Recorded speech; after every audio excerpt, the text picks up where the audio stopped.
रमेश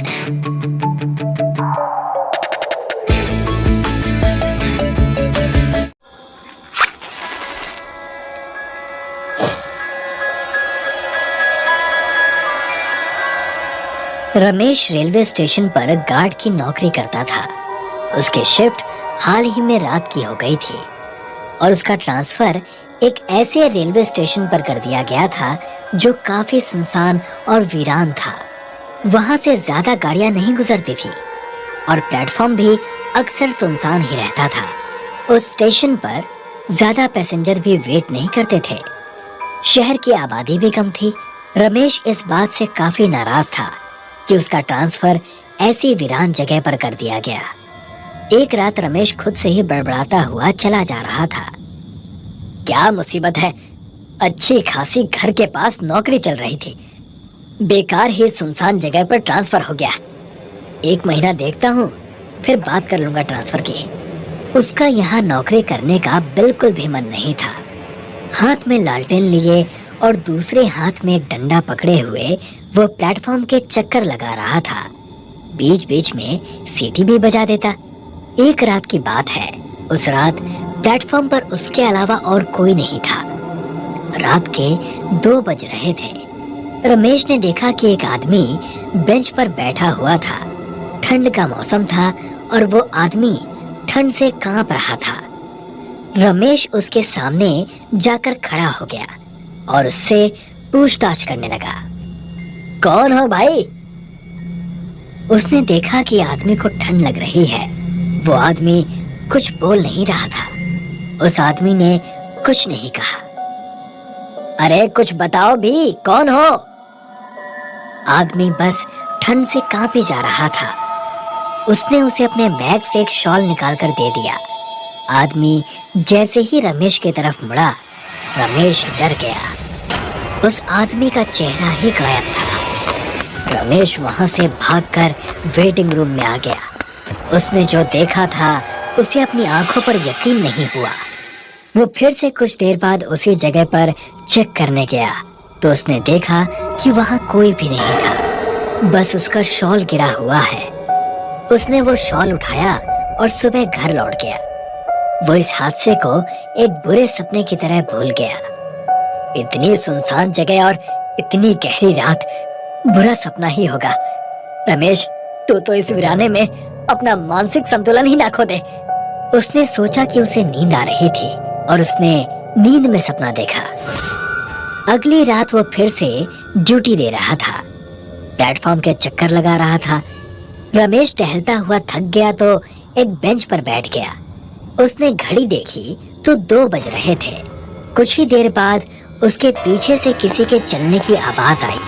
उसने लालटेन से पीछे मुड़कर देखा तो वहां कोई भी नहीं था। रमेश को लगा कि उसे नींद आ रही है।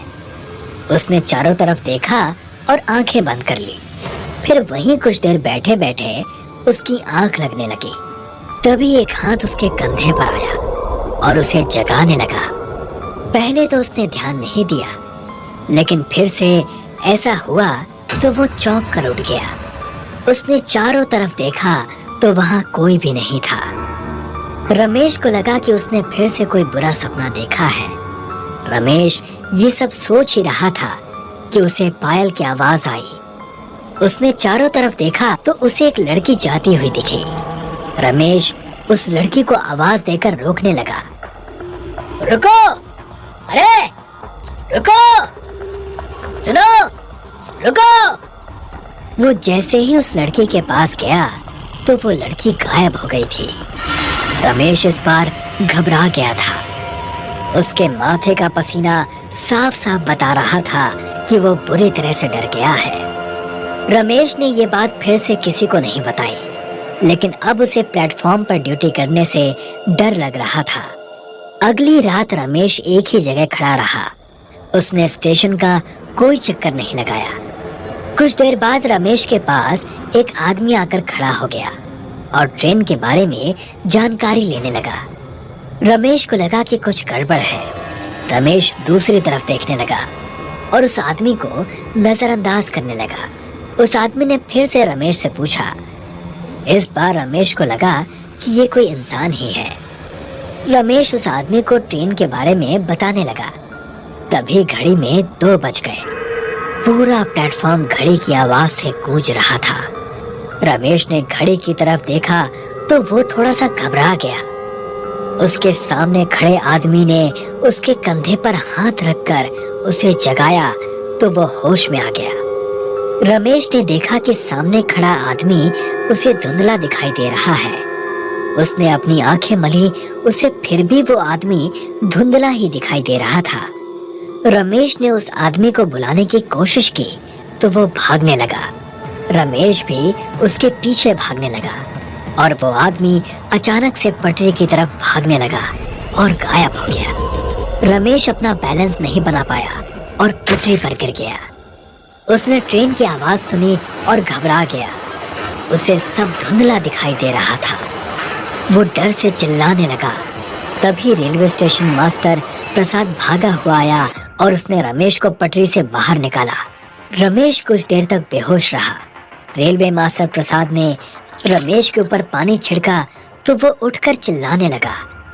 प्रसाद ने उसे शांत किया और उसे दिलासा दिया कि वो ठीक है।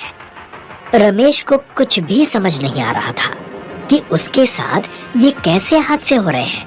प्रसाद ने पहले तो उसे डांटा कि वो पटरी के इतने पास क्यों गया। रमेश ने प्रसाद को अपने साथ घट रही सारी अजीब घटनाओं के बारे में विस्तार से बताया।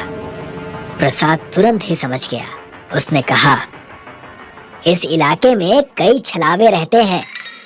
वो सब रूप और शरीर बदल बदल कर आपसे बात करना चाहते हैं। उसके बाद आपको नुकसान पहुंचाने की भी कोशिश करते हैं। रमेश छलावे का नाम सुनकर बुरी तरह से कांप उठा। वो जल्दी से स्टेशन से भागने लगा। प्रसाद ने उसे समझाया कि ऐसे भागने से कोई फायदा नहीं है। बस इन सब का एक ही इलाज है कि जब भी ये तुम्हारा ध्यान अपनी तरफ खींचने की कोशिश करें तो तुम्हें इन पर बिल्कुल भी ध्यान नहीं देना है और छलावे से बातें तो बिल्कुल भी नहीं करनी है। रमेश प्रसाद की बात ध्यान से सुनता रहा। फिर थोड़ी देर बाद उठकर प्लेटफॉर्म पर जाने लगा। उसने देखा कि सामने से एक आदमी आ रहा है। वो आदमी और कोई नहीं, प्रसाद था। रमेश को समझ नहीं आया कि प्रसाद तो उसके साथ कमरे में था, फिर ये कौन है। तब तक प्रसाद उसके पास आकर उससे बात करने लगा। प्रसाद ने रमेश से उसकी घबराहट की वजह पूछी तो रमेश सन्न खड़ा था। अरे रमेश, क्या हुआ? इतना घबराए हुए क्यों हो? प्रसाद ने उसे बताया कि आज उसे आने में देरी हो गई क्योंकि उसकी पत्नी की तबीयत खराब हो गई थी। ये बात सुनकर रमेश को धक्का लगा। वो भागता हुआ रूम में गया। उसने देखा कि प्रसाद डेस्क पर बैठा हुआ था और अपना काम कर रहा था। उसने कमरे से बाहर जाकर देखा तो वहां कोई भी नहीं था। रमेश घबराकर स्टेशन से भागने लगा। तभी उसका पैर एक लाश से टकरा गया और वो गिर पड़ा। उसने देखा कि सामने प्रसाद की लाश पड़ी थी और ऐसा लग रहा था कि उसे मरे हुए काफी दिन हो चुके थे। रमेश घबराकर उठने लगा और उठकर भागने लगा। लाश की आंखें खुली और वो रमेश के पैरों पर लिपट गई। प्रसाद की लाश जोर जोर से चिल्लाने लगी कि उसे कोई बचा ले और वो मरना नहीं चाहता। रमेश को कुछ भी समझ नहीं आ रहा था। उसने अपनी पूरी जान लगा दी उस स्टेशन से बाहर निकलने में और घबराता हुआ रमेश उस स्टेशन से भाग गया। कुछ दिनों बाद एक नया गार्ड स्टेशन पर ड्यूटी करने आया। वो एक रात ड्यूटी कर ही रहा था कि तभी उसने देखा कि घड़ी में 2 बज गए थे। सारा प्लेटफॉर्म खाली था। तभी उसके कंधे पर किसी ने हाथ रखा। गार्ड ने देखा कि वहां कोई नहीं था। वो प्लेटफॉर्म के चक्कर काटने लगा कि तभी उसे एक परछाई दूर जाती हुई दिखाई दी। वो परछाई एक शरीर में बदल गई और उस गार्ड के पास जाकर खड़ी हो गई। गार्ड ने पीछे मुड़कर देखा और उसके सामने रमेश खड़ा था।